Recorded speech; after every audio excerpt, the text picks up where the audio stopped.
simplement 22 ans et elle fait déjà la fierté de la musique africaine d'ici et d'ailleurs. Pareil que celle qu'on reçoit derrière cet élément pour son traditionnel SOS.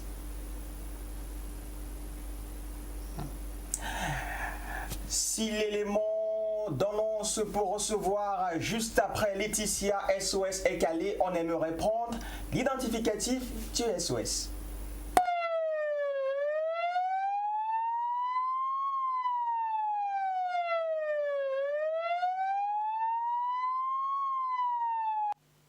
Bienvenue une fois de plus, Laetitia. En fait, c'est parce qu'on a la télé que je suis obligé de dire que tu es belle, mais au fond de moi, je ne pense pas.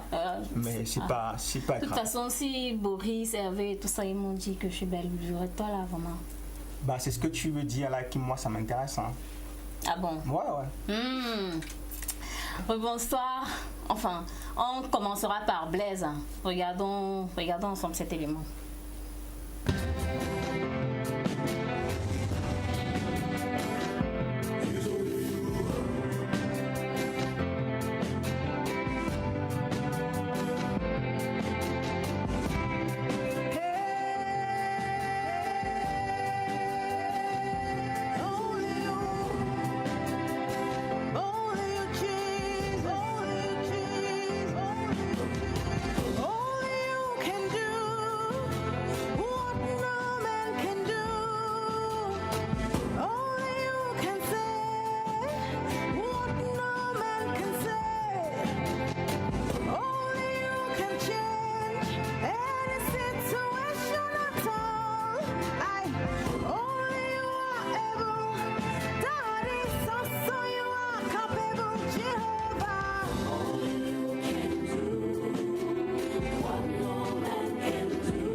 Tout ce que je fais, aller à la boutique, tout ce que je fais, c'est les gens dont les gens sont devenus mes pieds et ma main, et seul mon souffle qui est Dieu. Mais tout ce que je faisais avant, dans le petit truc que je faisais, j'étais d'abord un plongeur et je vendais des beignets dans des végétariens, un plongeur. Après, j'ai commencé à faire dans la musique. Dans le rap quoi. Il y a de cela des années, donc je compte même plus. Donc c'est déjà là, c'est ça qui est dans l'esprit. C'est ça qui me donne encore la force de vivre, cet espoir. Quand je pense à ça et j'exerce chaque jour, j'exerce et ça me donne encore l'espoir, ça me nourrit plus d'espoir que non, un jour, peut-être, tu sais quand quelqu'un a encore les yeux ouverts, c'est que quelque chose attend devant. Donc c'est ça qui me maintient encore. Parfait, a commencé à se détérioriser. La bonté s'est transformée en tristesse, l'amour s'est changé en haine. La maladie antichambre est devenue le cœur-esprit. Chaque jour je vis de ma peine, c'est comme un cauchemar. Je sais plus comment est-ce que je dois faire. Mon frère ensemble, qu'est-ce que je dois mettre? Plus nécessaire quand j'ouvre les yeux, je sais quelque chose m'attend. Ma présence, seul God le sait. Ok. À 12 ans, j'ai une maman en haut là, une belle-mère. Non, la femme de mon oncle. C'est elle un jour, elle est venue ici. Elle a voulu essayer de faire quelque chose. Elle a essayé de m'aider. Elle m'a donné l'argent d'aller faire les tests de ce que j'ai. Si j'en peux trouver quelque chose. Je suis allé à l'hôpital des lépreux. Si c'est à Dibamba là-bas. Ouais. On a fait des trucs. Mais ce qu'on a trouvé, on n'a rien trouvé. On m'a dit que j'aille à l'hôpital général pour faire un scanner. Bon, en faisant cela, elle a compris que peut-être en m'aidant le scanner, bien après, je peux trouver de l'aide. Mais on a fait tout cela. Depuis aujourd'hui, je n'ai jamais vu ce qu'on appelle le scanner. Mais alors mon espoir, c'était de faire le scanner. On m'a dit avec le scanner, on peut trouver ce que j'ai dans les os. Et de là, je peux trouver peut-être un truc qui pouvait me consoler. Mais je n'ai jamais fait le scanner. On m'a parlé du scanner, c'était à 150 000, 200 000, ça c'est tout pour tout le corps. À l'hôpital général, on a dit que seul là-bas. Parce que dans d'autres, parce qu'il faut où on peut vraiment voir, parce que si on ne voit pas, c'est seulement à l'étranger. Parce que là où j'étais là, ma maman a vu, il y avait une femme blanche là-bas, c'est elle qui m'a parlé. Et elle a parlé à ma mère en catimini. Pour que moi je ne comprenne même pas, elle a dit à ma mère, selon ce qu'elle a dit que si à l'hôpital général on ne voit rien, c'est que c'est seulement à l'étranger qu'on peut soigner cette maladie. Parce qu'ici, il faut des gens qui sont très forts. Parce qu'il faut trop de massage pour une maladie, parce que ça provient des nerfs. Donc c'est un truc qui est tellement... Parce que c'est un truc que comme je néglige, ça va finir par me paralyser. Et que même avoir même... Voilà.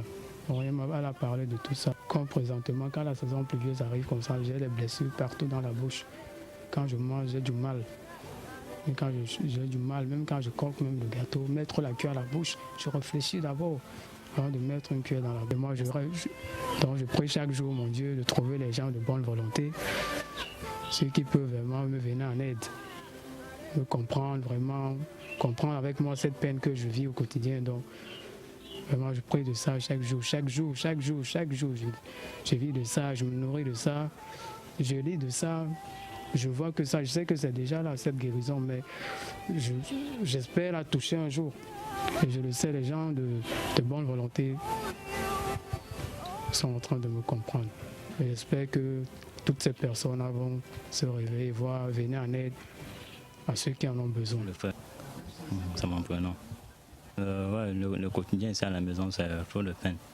Voir que la situation de la maison n'est pas comme se doit. Parce que désormais, c'est déjà devenu comme une habitude ici à la maison. Donc nous vivons au quotidien, on se contente de ce que nous avons, tant pour moi. Donc c'est pas facile de s'en sortir, mais il n'y a pas le choix. Non, il n'y a pas de voisin autour de lui, ou de fois il est obligé d'appeler certaines personnes spécialement pour qu'on l'aide. De fois il appelle le petit qui est dehors là. De fois il m'appelle. Et on est. Et en soirée comme ça là, quand il veut aller aux toilettes ou alors quelque chose comme ça, nous sommes obligés de le porter et l'amener aux toilettes.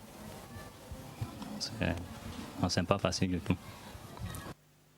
Tu nous rappelles un peu le cas de Blaise pour ceux qui avaient manqué cet élément de SOS. Voilà, on a Blaise qui souffre d'une maladie osseuse depuis 13 ans. Et dans 13 ans aujourd'hui, il n'a toujours pas eu son scanner recommandé qui remonte à pratiquement 150 000 francs CFA. On va continuer avec l'offline et on se retrouve derrière ça.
Oui, je disais, il y a quelque chose que je ne comprends pas. C'est que je lève cet enfant toute seule.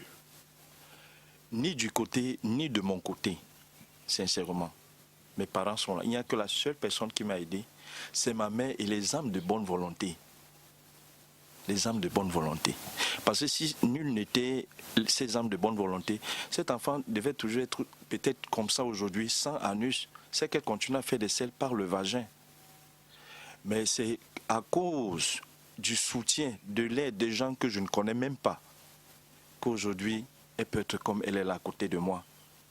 Et que de l'autre côté, ma belle famille, dont la famille avec qui j'ai fait cet enfant, la famille de sa maman, personne, je ne connais plus à quel endroit retrouver l'un d'entre eux.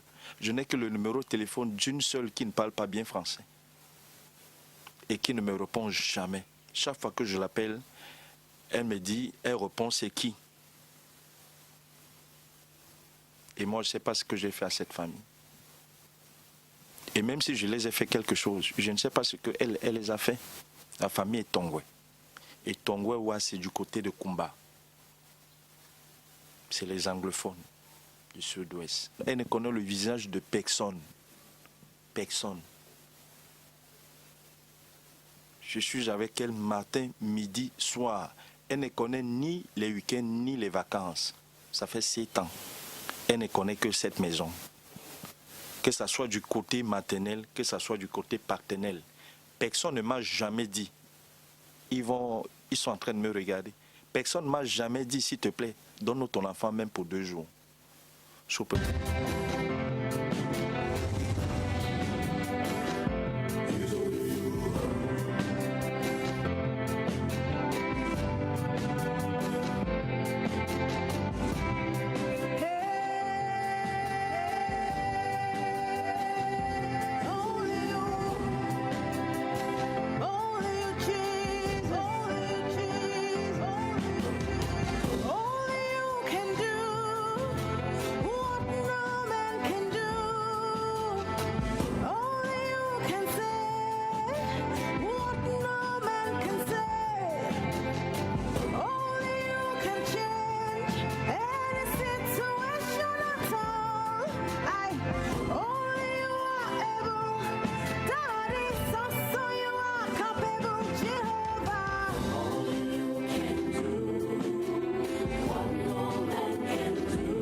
J'interpelle toutes les âmes de bonne volonté.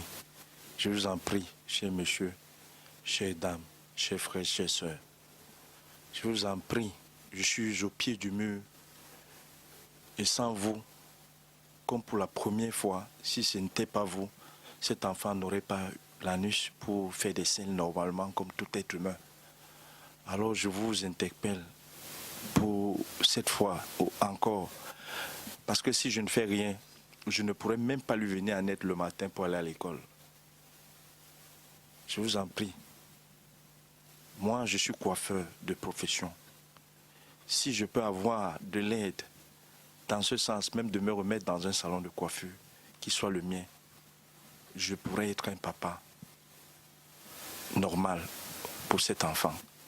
Parce que là, je pourrais lui apporter les beignets du matin et quelques médicaments chaque fois qu'il en faudra.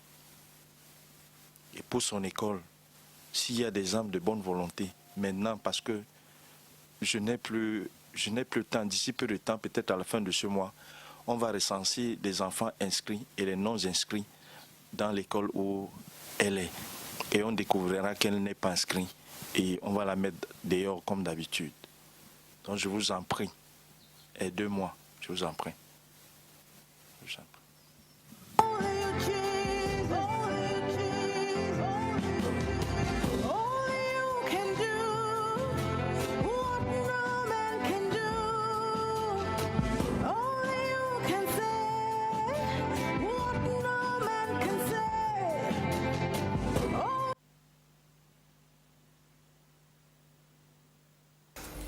Voilà, on a Loveline Kembo, elle qui souffre d'une scoliose lombaire depuis 2 ans et je tiens à rappeler que là présentement elle a 7 ans et je pense que nous sommes à pratiquement 2 mois de la rentrée scolaire et elle n'est toujours pas inscrite dans son établissement malgré la réduction que a fait le promoteur M. Tchale de l'établissement.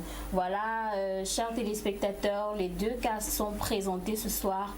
Alors, vous pouvez toujours nous envoyer vos contributions via les numéros qui s'affichent au bas de votre écran ou vous vous rendrez ici à DBS Télévision à la montée BBR ou nous contacter tout simplement via notre page Facebook Horizon Jeune DBS TV. Bonne soirée à tous et à samedi prochain. À samedi prochain, merci d'être passé par ici. Je vais te raccompagner rapidement à musique qui sont pour moi d'introduire alors après de recevoir des invités qui viendront ici en deuxième partie. On l'a pas dit pendant l'introduction, on aura notre ami Billy Fred, Monsieur Polémique qui viendra pour la chronique culturelle. On n'oublie pas également qu'on aura notre ami Kobe Williams, le créateur de l'Egoussi Art, là, de la pistache, voilà, qui sera des nôtres. On n'oublie pas également Mystère Citoyen qui viendra ici en deuxième partie échanger avec nous sur quelque chose qui va vraiment vous accrocher. Mais pour l'heure, prenons cette respiration musicale signée Indira. Master Production, Master Production, Master Production.